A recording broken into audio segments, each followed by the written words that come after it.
What you are about to hear is a work of fiction.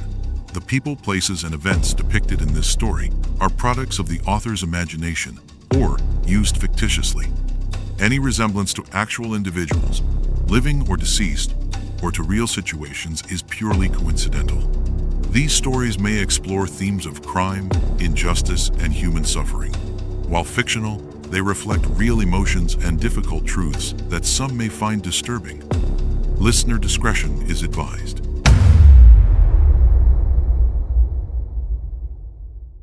This is just a standard work completion form, Mrs. Patterson. Sign here and we'll be all set. The elderly woman looked down at the official-looking document, trusting the man who had been so helpful with her home repairs. She had no idea that with her signature, she was about to sign away everything she had worked a lifetime to build. But sometimes, when family pays attention, even the most cunning deception can be stopped before it's too late. Before we go on, consider subscribing to the channel to be notified as new stories are published. Please let us know in the comments where you're watching from. We'd love to know just how far our stories reach. Rose Patterson stood in her kitchen on a crisp October morning, sunlight streaming through the yellow curtains her late husband Gerald had helped her hang 23 years ago. At 80 years old, she moved with the careful grace of someone who had learned to navigate life's obstacles with patience and determination. Her silver hair was neatly pinned back, and despite the early hour, she was already dressed in her favorite lavender cardigan and comfortable slacks. The house around her told the story of a life well lived. Family photos covered nearly every surface, showing decades of birthdays, graduations, and holidays. Gerald's reading chair still sat by the window, a bookmark permanently marking his place in a mystery novel he would never finish. Rose had kept everything exactly as he left it, finding comfort in the familiar arrangement of their shared memories. But maintaining the old Victorian house had become increasingly challenging since Gerald's passing 2 years ago. The gutters needed cleaning, the front steps had developed a troubling wobble, and just last week, she had noticed a water stain spreading across the dining room ceiling. At her age, climbing ladders and wielding tools felt more dangerous than practical. Rose was washing her breakfast dishes when she heard the rumble of a pickup truck pulling into her driveway. Through the kitchen window, she watched a middle-aged man in work clothes step out of a red Ford, his toolbox in hand. He had sandy brown hair and an easy smile that reminded her of her grandson. The doorbell chimed, and Rose dried her hands before answering. The man on her porch tipped his baseball cap politely. "Good morning, ma'am. I'm Danny Briggs from Reliable Home Solutions. I was doing some work for your neighbor, Mrs. Johnson, and I couldn't help but notice your front steps look a little unsteady. I'd hate to see someone get hurt." Rose glanced toward the steps, suddenly conscious of how she had been gripping the railing more tightly lately. "Oh, yes. They have been wobbling a bit. Mind if I take a quick look? No charge, of course. I always like to help out seniors in the community when I can." His concern seemed genuine, and Rose appreciated the respectful way he addressed her. So many young people these days spoke to elderly folks as if they were children. Danny examined the steps with professional thoroughness, pointing out loose boards and explaining the safety risks in terms that were serious but not alarming. "This is definitely something that needs attention," he said, straightening up, "but it's not a huge job. I could have it fixed this afternoon for $300, that's my senior discount rate. Normally I'd charge $500 for work like this." Rose hesitated. Gerald had always handled home repairs, and since his death, she had been putting off maintenance issues, unsure who to trust. But Danny seemed knowledgeable and kind, and the price sounded reasonable. "That would be wonderful," she said finally. "When could you start?" "Right now, if you'd like. I've got all the materials in my truck." Danny worked efficiently that afternoon, replacing boards and reinforcing the step structure. Rose brought him lemonade and was impressed by his attention to detail. When he finished, the steps felt solid and secure for the first time in months. "There you go, Mrs. Patterson, safe as can be." Danny pulled out a clipboard with several forms. I just need you to sign a few standard documents: work permit, materials receipt, completion certificate, standard procedure for all my jobs. Rose signed where he indicated grateful for his thoroughness. The forms looked official and professional, though she didn't read them carefully. Gerald had always handled paperwork, and these seemed like routine business documents. "You're all set," Danny said, collecting the signed papers. "And Mrs. Patterson, if you notice any other issues around the house, don't hesitate to call. I'd rather fix small problems before they become big, expensive ones."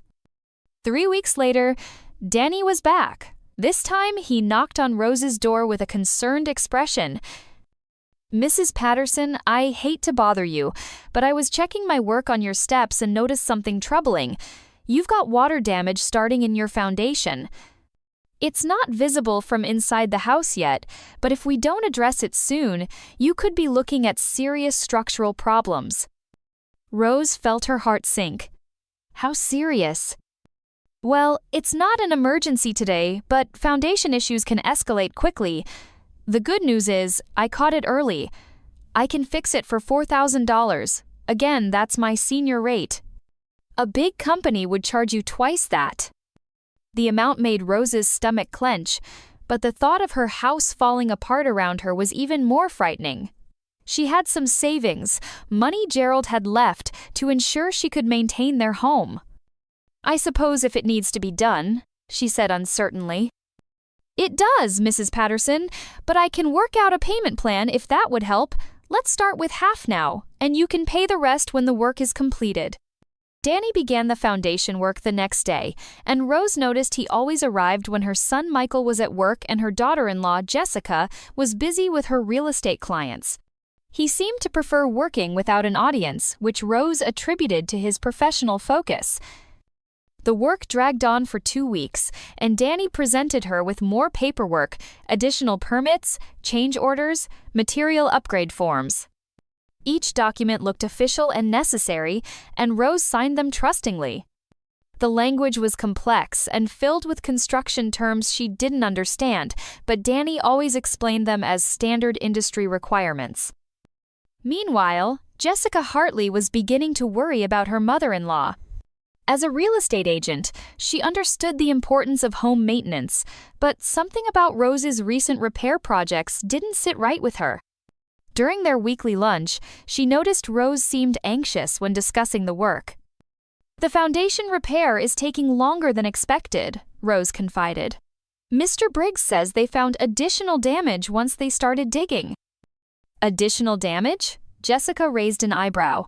"Mom, foundation work should be pretty straightforward. Did you get a second opinion before starting?" Rose looked uncomfortable. "Mr. Briggs said there wasn't time. He said waiting could make the damage much worse." Jessica's professional instincts kicked in.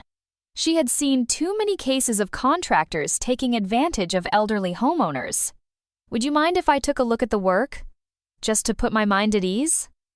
"Oh, I don't think that's necessary, dear. Mr. Briggs is very professional." But Jessica noticed Rose's reluctance seemed forced, as if she was repeating something she'd been told rather than expressing her own feelings. The next day, Jessica drove by Rose's house during her lunch break. Danny's truck was in the driveway, but when she knocked, no one answered. She walked around to the backyard and found Danny sitting in his truck, talking on his phone. No work was being done. "Excuse me," Jessica called out. "I'm Rose's daughter-in-law. How's the foundation repair going?" Danny ended his call quickly and got out of the truck. "Oh, Mrs. Hartley, right? Rose mentioned you." "The work is progressing well, but we've discovered some additional issues that need addressing." Jessica looked around the backyard. She saw a few shallow holes that had been dug and then partially filled in, but nothing that resembled serious foundation work. "What kind of additional issues?" she asked. "Well, the damage extends further than we initially thought. We're looking at potential structural problems with the load-bearing supports. It's going to require some additional investment, but I'm doing everything I can to keep costs down for Rose." Something in his tone set off alarm bells in Jessica's mind. She had dealt with enough contractors to know what proper foundation work looked like, and this didn't match. "How much additional investment?" she asked. "Well, we're looking at another $8,000, but I can work out a payment plan."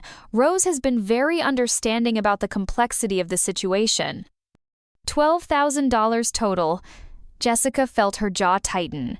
For an elderly woman on a fixed income, that was a significant chunk of her savings. "I'd like to see the work permits and inspection reports," Jessica said. Danny's friendly demeanor shifted slightly. "Those are between me and Rose, Mrs. Hartley. I'm sure you understand." "Actually, as a real estate professional, I'd be happy to review them to make sure everything is in order. For Rose's protection, of course." "That won't be necessary. Rose trusts me to handle all the paperwork properly." Jessica left feeling deeply unsettled. That evening, she discussed her concerns with her husband Michael. $12,000, Michael. And I didn't see any evidence of serious foundation work, just some random holes in the yard. Michael frowned. Mom mentioned the contractor seemed very knowledgeable. She said he showed her photos of damage. "Photos can be from anywhere. I think we need to investigate this guy." They decided to visit Rose together the next morning. When they arrived, they found her at her kitchen table, surrounded by paperwork and looking overwhelmed. "Hi, Mom," Michael said, kissing her cheek. "How are you feeling about all this construction work?" Rose sighed. "It's more complicated than I expected. Mr. Briggs says the problems are worse than he initially thought. He needs me to sign some additional completion forms before he can finish the work." Jessica sat down beside Rose and looked at the papers spread across the table. Her real estate experience had taught her to read contracts carefully, and what she saw made her blood run cold. The documents weren't standard construction forms. Mixed in with legitimate-looking work orders were papers that looked suspiciously like property lien documents and contractor privilege claims. The language was deliberately confusing, but Jessica recognized key phrases that could give Danny legal claims against Rose's property. "Rose, have you had a lawyer review any of these documents?" Jessica asked carefully. "Oh, that's not necessary, dear." Mr. Briggs explained that they're all standard construction paperwork. He said contractors always have to file these kinds of forms for insurance and liability purposes. Jessica's heart pounded as she read more carefully. One document appeared to establish a payment schedule that included penalty clauses, allowing the contractor to place liens on the property if payments were missed. Another looked like it might be granting work completion rights that could be interpreted as partial ownership claims. "Michael," Jessica said quietly, "I need to make a phone call." She stepped into the next room and called her real estate attorney, explaining the situation quickly. "Bring me copies of everything," the lawyer said immediately. "If what you're describing is accurate, this sounds like a sophisticated property fraud scheme. Don't let her sign anything else." When Jessica returned to the kitchen, Rose was holding her pen over another document. "Rose, wait," Jessica said gently. "Before you sign anything else, I'd love for our family lawyer to take a quick look, just to make sure we understand all the terms." Rose looked confused. "But Mr. Briggs said these need to be filed today or there could be complications with the completion of the work." "I'm sure one more day won't make a difference. This is just to protect you." At that moment, they heard Danny's truck pull into the driveway. Rose immediately looked nervous. "He's expecting these forms to be completed," she said anxiously. Danny knocked and entered through the front door, calling out cheerfully, "Mrs. Patterson, ready to get those final forms taken care of?" He stopped short when he saw Michael and Jessica in the kitchen. "Oh, I didn't realize you had company. Maybe I should come back later." "Actually," Jessica said, standing up, "we were just discussing the paperwork. I work in real estate, so I offered to help Rose understand all the terms." Danny's expression hardened almost imperceptibly. "That's very kind, but these are standard construction documents. I don't think real estate experience really applies to contractor completion forms." "I'm sure you wouldn't mind explaining them to all of us then," Michael said. "Rose is family, so we like to make sure she's comfortable with any major decisions." Of course, Danny said, but his tone had lost its warmth. Though I should mention that delaying these filings could complicate the work completion and potentially void some of the protections I've built into the payment structure. Jessica felt her anger rising. What kind of protections? Well, the completion certificates protect Rose from any liability if there are issues with the work later. And the payment documentation ensures that if there are any disputes, everything is properly recorded. And what happens if Rose can't make the payments according to the schedule? Jessica asked pointedly. Danny hesitated.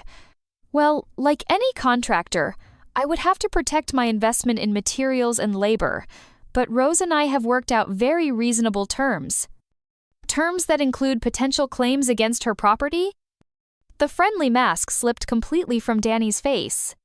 Mrs. Hartley, I think you're misunderstanding the situation.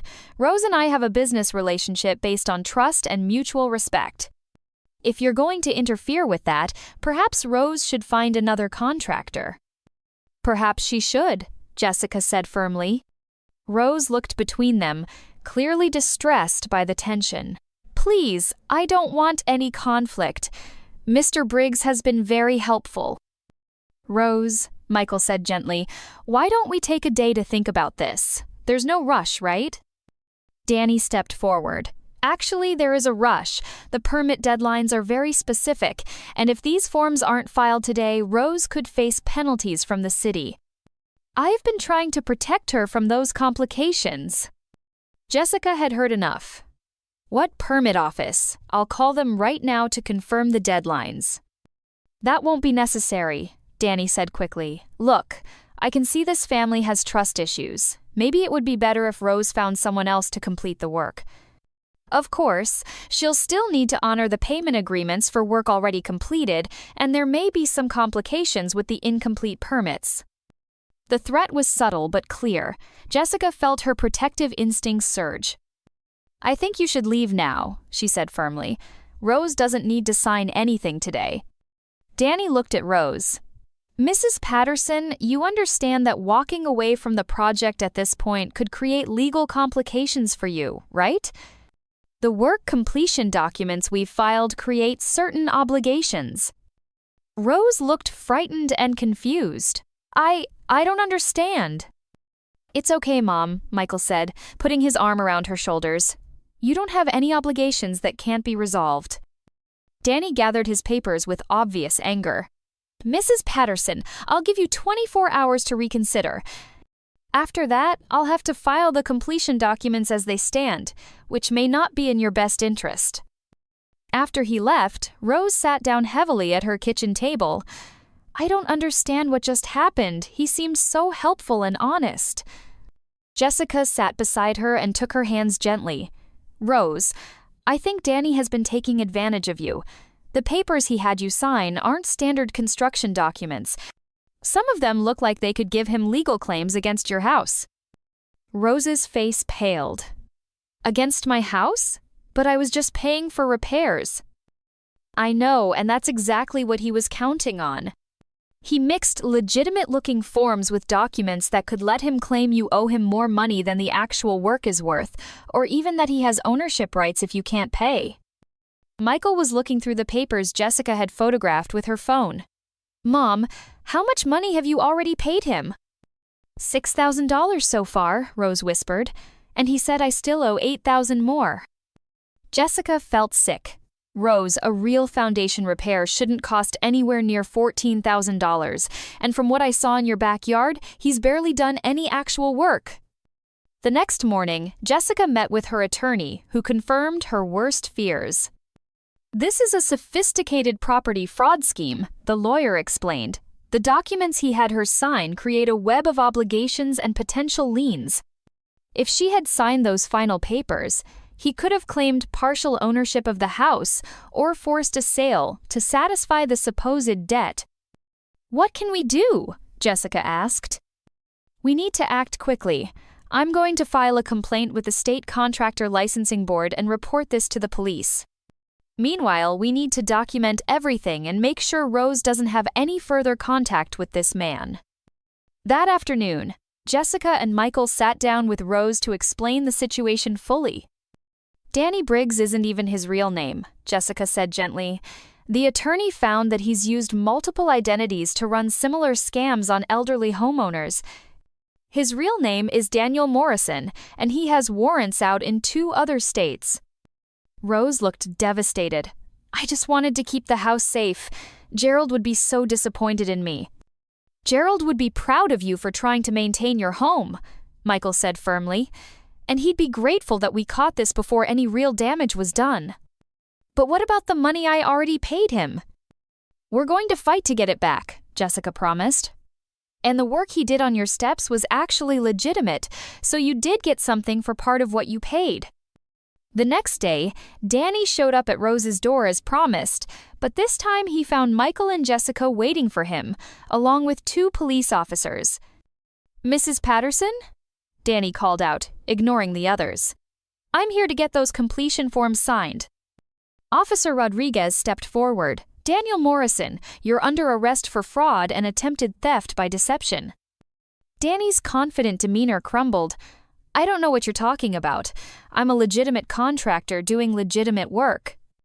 The work completion certificate you wanted Mrs. Patterson to sign yesterday is actually a quitclaim deed, Jessica said. You were trying to get her to sign over partial ownership of her house as payment for work you never did. As the police led Danny away, he called back to Rose, You'll still owe me for the work I completed. This won't make your obligations go away. But Rose stood straighter now, flanked by her family. I think you've taken enough from me, she said firmly. The investigation revealed that Danny had targeted at least 12 elderly homeowners across 3 states, stealing over $200,000 through his fraudulent document scheme. Most of his victims had been isolated seniors who trusted his professional appearance and helpful demeanor. Rose's case became the key evidence that helped convict him on multiple fraud charges. The prosecutor praised Rose's courage in coming forward and her family's quick action in stopping the scheme. Mrs. Patterson's willingness to testify helped us protect other potential victims, the prosecutor told them after Danny's sentencing hearing. His operation was sophisticated, but family vigilance proved stronger than his deception. In the weeks that followed, Jessica helped Rose find a legitimate contractor to assess what work her house actually needed. The real foundation was solid, requiring only minor drainage improvements that cost $800. The water stain on the dining room ceiling turned out to be from a small roof leak that was fixed for $200. Danny created problems that didn't exist and then offered to solve them at enormous cost. The honest contractor explained, It's a common scam. The best protection is always getting multiple opinions on major repairs. Rose learned to be more cautious about unsolicited offers of help, but she didn't let the experience make her distrustful of everyone.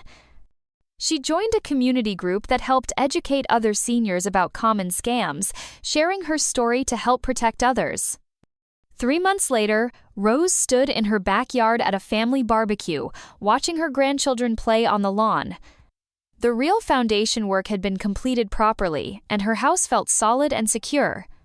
More importantly, she felt surrounded by people who genuinely cared about her well-being. Jessica approached with a plate of food. How are you feeling, Rose? Grateful, Rose said simply. Gerald always said that the most valuable thing we have isn't our house or our money, but the people who love us enough to look out for us. Michael joined them, putting his arm around his mother's shoulders. Danny thought he could isolate you and take advantage of your trust. He didn't count on family. Rose smiled, watching her grandson help his younger sister reach the garden hose so they could water her tomato plants. Gerald would have liked seeing you two protect this family.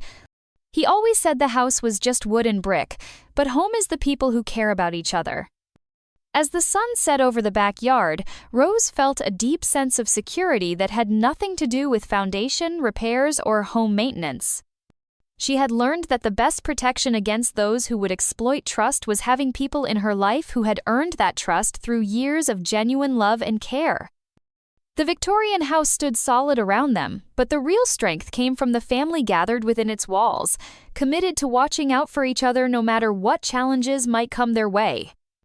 Danny Morrison was sentenced to 8 years in prison and ordered to pay restitution to his victims. Rose received most of her money back, but more importantly, she had learned to recognize the difference between those who offer help because they care and those who offer help because they want something in return.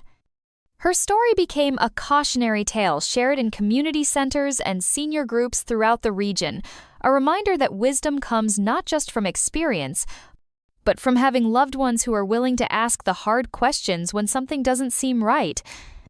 And in her kitchen, where it all began, Rose kept a small framed photo of her family from that backyard barbecue, a reminder that the most valuable things in life can't be stolen by con artists or signed away on fraudulent documents. They can only be shared, protected, and cherished by people who understand that real wealth lies in the bonds that hold a family together. Thank you for watching. Thank you for listening until the end. If you enjoyed the story, please consider leaving us a like. This helps us reach more people.